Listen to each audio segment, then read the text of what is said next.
Fala família, hoje vamos reagir a mais um vídeo. Como o Brasil vai reagir na Terceira Guerra Mundial. Então, bora para ver como será a defesa do Brasil contra a Rússia. Provavelmente é a única que quer essa situação, que é muito triste.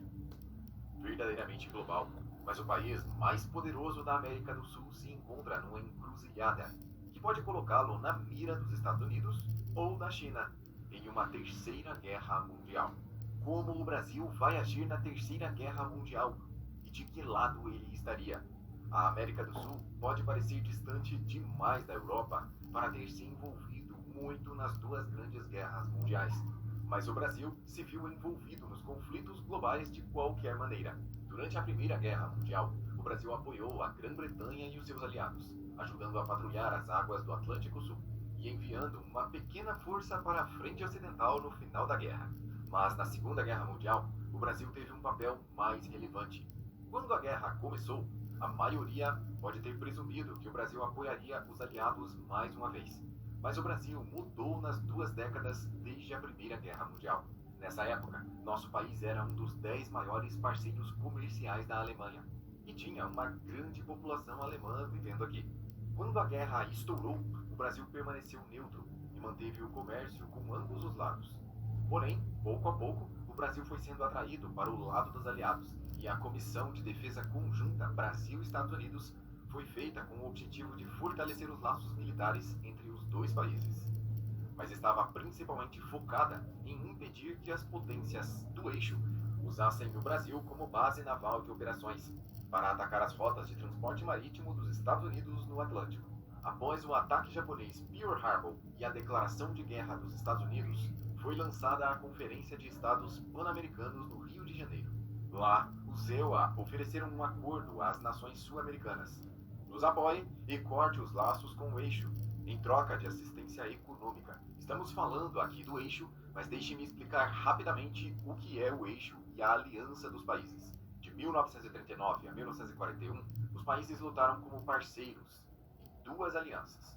Uma era o eixo e a outra eram os aliados. Os três principais do eixo eram a Alemanha, a Itália e o Japão. Sabendo quem era o eixo, os seus inimigos principais eram a aliança, e as forças aliadas eram lideradas pela Grã-Bretanha, Estados Unidos e União Soviética. E por fim, eles acabaram derrotando os países do eixo. Voltando à proposta que os Estados Unidos fez ao Brasil, o nosso país concordou rapidamente e rompeu ligações com a Alemanha, Japão e Itália, em troca de ajuda econômica direta, parcerias comerciais e um poderoso acordo para o desenvolvimento geral da indústria siderúrgica. O Brasil permitiu que os Estados Unidos criassem bases aéreas no norte do país, sendo uma delas a maior base americana do mundo. Cara, eu acho que o conflito aqui está entre os Estados Unidos e a China já agora, porque se o Brasil está com os Estados Unidos, provavelmente vai ser inimigo da China. Mas acho que ultimamente eles têm um laço com a China, né? Porque recentemente acho que o Lula estava lá na China, uma coisa desse. Fora dos Estados Unidos. Essa é a base aérea de Natal, que fica na cidade de Parnamirim, a 20 quilômetros da capital do Rio Grande do Norte. Ela foi instalada aqui em 1942 e essa é a maior base norte-americana fora dos Estados Unidos. Ela também é conhecida como Parnamirim Field. Depois disso, o Brasil também permitiu que a Marinha dos Estados Unidos estacionasse a Força Tarefa 3 na nossa costa, com o objetivo de atacar submarinos e embarcações inimigas. Nesse momento, em 2023, os Estados Unidos e a China estão se enfrentando diplomaticamente. Isso quer dizer que não há confronto real, mas os Estados Unidos enviou ordens que foram ignoradas pela China, assim como a China enviou ordens que foram ignoradas pelos Estados Unidos. Cara, Isso esse porque cara a aí, China declara que tem o direito sobre Taiwan. E Taiwan é uma ilha que foi desmembrada da China há tempos atrás.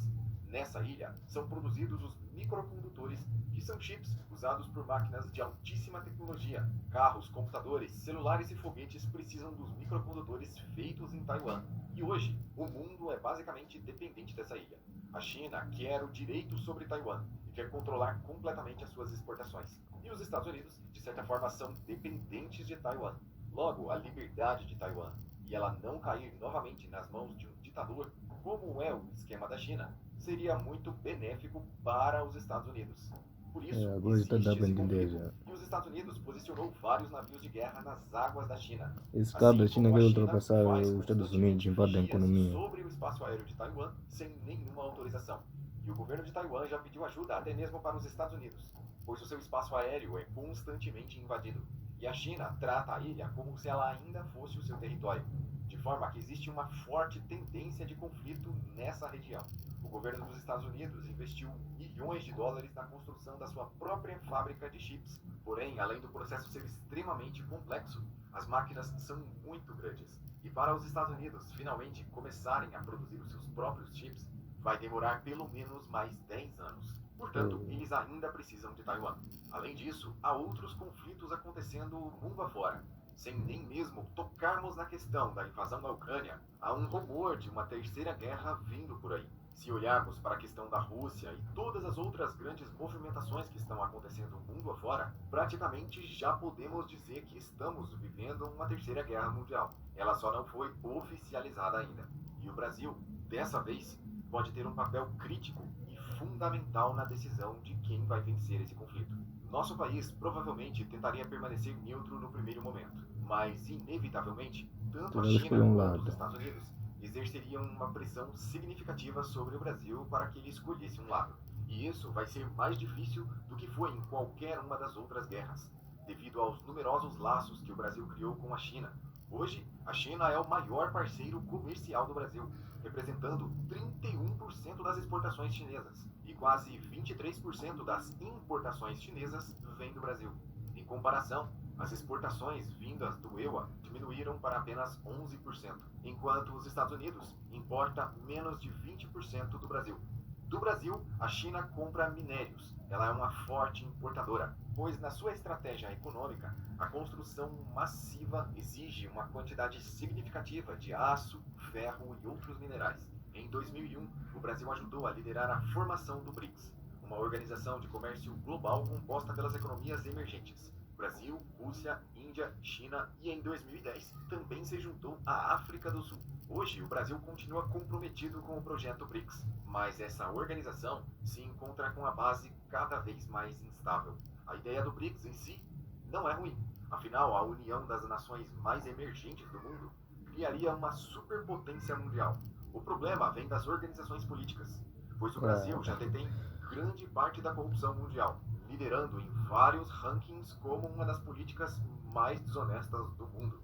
A China e a Rússia são lideradas por ditadores, pessoas que mandam eliminar pessoas a sangue frio e têm regras extremamente restritivas, com leis que muitas vezes são consideradas abusivas e não são aceitas pelas regras de direitos humanos e às vezes nem mesmo pela própria ONU. Com a desastrosa invasão da Ucrânia, a Rússia ameaça cada vez mais um conflito a nível global. Com a China fazendo pressão sobre Taiwan, o Brasil estaria cada vez mais ao lado dos inimigos dos Estados Unidos. E recentemente, muitas coisas impensáveis têm acontecido, como a própria Índia se aproximar e criar parcerias com os Estados Unidos.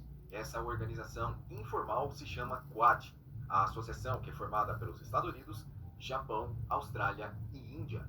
E esses líderes têm se reunido com uma certa regularidade para debater uma série de questões de seguranças asiáticas. E a China sempre é uma das maiores de todas as preocupações. Já a China e a Rússia têm uma relação de amor e ódio e vem sofrendo uma crescente tensão. As duas são grandes parceiros, mas em um conflito de interesses, eles não permaneceriam como aliados. A Rússia já alegou que eles têm uma parceria sem limites com a China, mas o líder chinês rapidamente corrigiu a Rússia, dizendo que a sua parceria tinha uma limitação e os seus limites eram bem rígidos. A Rússia e a China enfrentam basicamente as mesmas rivalidades internacionais, os Estados Unidos e a OTAN, e consideram que a OTAN seja uma ameaça à sua própria existência. Na verdade, a OTAN simboliza um perigo direto e real aos líderes ditadores e autoritários que dominam os países à moda antiga. A guerra na Ucrânia mostrou pouco a pouco que o exército russo, apesar de ter um armamento enorme e um poder bélico muito grande, é totalmente desordenado. E as estratégias militares russas fracassaram incontáveis vezes. No maior dos desastres russos está o ataque do Prigozhin e do Grupo Wagner, que mostrou que o poder russo não só tem fraquezas e problemas estruturais, como rebeliões internas. E agora o conflito é de russos contra russos. E os rebeldes estão apoiando o separatismo, querendo dividir a gigantesca Rússia em outros países. A Rússia vê isso como um desafio à sua própria autoridade. Afinal, um dia eles já foram a grande União Soviética e eles foram divididos em vários outros países. Caso a história se repita, a gigantesca Rússia irá se diluir como a União Soviética, criando assim vários outros pequenos países menores. A Claro, verdade se não tivesse aquelas bombas nucleares, acho que não teria muita potência, assim, só por causa das bombas nucleares, porque do jeito que eles pensavam que ia dominar a Ucrânia e ser daqui para aqui, mano. é que a Rússia e o seu governo vivem no passado soviético e vem tentando, a todo o custo, manter o antigo governo ditatorial vivo e crescente. A parte oriental da Rússia ganha cada vez mais investimentos de empresas chinesas. E o fluxo de imigrantes orientais, tanto legais quanto ilegais, tem aumentado drasticamente. E hoje, a população de chineses e asiáticos no Oriente Russo é muito elevada, cerca de 10 vezes mais do que há uma década atrás. Recentemente, a China montou uma estratégia que deveríamos, no mínimo, ser cautelosos com ela. Chamada de Belt and Road, a China criou um sistema de empréstimos e ela está emprestando esse dinheiro a países que não podem pagar essas dívidas de volta. Para receber o dinheiro de volta, a China simplesmente exige receber direitos legais sobre a infraestrutura dos países, recebendo portos marítimos, ferrovias, grandes extensões de terra e até mesmo estados inteiros. Com isso, a China está reivindicando locais do mundo para ela e enviando, na sequência, tropas, soldados e armamentos. Sendo assim, a China está basicamente comprando pontos estratégicos no mundo e montando pequenas bases militares estratégicas. Para o Brasil, olhar para o BRICS pode ser uma alternativa financeira a curto prazo, pois ele pode obter financiamento e acelerar a sua economia. Isso pode nos distanciar cada vez mais dos Estados Unidos. Atualmente, nós sabemos que o Brasil e o ZEUA têm um bom relacionamento. O exército dos Estados Unidos e o exército brasileiro treinam regularmente em conjunto. Além disso, os Estados Unidos fornecem para o Brasil assistência direta para operações a combate às drogas, programas ambientais e proteção da biodiversidade e das florestas tropicais. A relação militar é a mais importante aqui, pois o Brasil e os Estados Unidos têm uma robusta cooperação, incluindo programas de pesquisa e desenvolvimento. O Brasil também assinou um acordo com os Estados Unidos, que permite que eles façam lançamentos espaciais no nosso território. Mas como nós já sabemos, Brasil e Estados Unidos tiveram os seus problemas recentemente. O nosso atual presidente e representante de todo o povo brasileiro culpou e acusou os Estados Unidos de provocar a Rússia a invadir a Ucrânia e de armar contra a nação russa. Ele foi duramente criticado por reduzir o tamanho do conflito e alegar que aquilo poderia se resolver rapidamente, ignorando assim dezenas de milhares de pessoas